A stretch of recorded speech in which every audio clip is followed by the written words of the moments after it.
காட்டுக்குள்ள ரொம்ப சந்தோஷமா போச்சு. அது அங்க இருக்கிற கரும்பெல்லாம் பார்த்து ரொம்ப சந்தோஷம் ஆயிடுச்சு. ஜீஜு கரும்பை எடுத்து சாப்பிடலாம்னு நினைக்கிறப்போ ஒரு தேவதை வந்து, இந்த கரும்பை நீ எந்த அளவுக்கு பகிர்ந்து கொடுக்கறியோ அந்த அளவுக்கு உனக்கு நிறைய கரும்பு கிடைக்கும்னு சொல்லுச்சு. ஜீஜு ரொம்ப சந்தோஷம் ஆயிட்டு இருக்கிற நிறைய கரும்பை எடுத்துட்டு அதோட ஃப்ரெண்ட்ஸுக்கெல்லாம் பகிர்ந்து கொடுத்துச்சு. எல்லா ஃப்ரெண்ட்ஸும் ஒத்துமையா இருக்கிறத பார்த்த ஒரு நரி இவங்களை எப்படியாச்சும் பிரிக்கணும்னு நல்லா தந்திரம் பண்ணுச்சு. அந்த நரி ஜீஜு கிட்ட போயிட்டு, எல்லாத்தையும் நீ இப்படி கொடுத்துட்டேனா உன் காடு ஃபுல்லா காலி ஆயிடும், அப்புறம் நீ என்ன சாப்பிடுவ அப்படின்னு கேட்டுச்சு.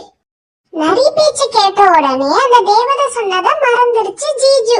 அதுக்கப்புறம் அதோட ஃப்ரெண்ட்ஸ் கிட்ட ரொம்ப முரட்டுத்தனமா நடந்துச்சு.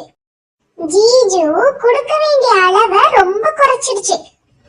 இத பார்த்தோன்னே நரி நம்ம வந்த வேலை முடிஞ்சதுன்னு ஜீஜு விட்டு ஓடிடுச்சு.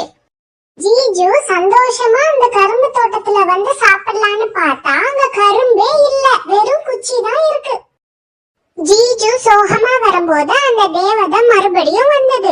நீ அளவை சுருக்க கூடாது, நீ நிறைய கொடுத்தாதான் உனக்கும் நிறைய கிடைக்கும்னு சொல்லுச்சு. உடனே ஜீஜுவும் நிறைய கரும்பு எடுத்து மறுபடியும் அதோட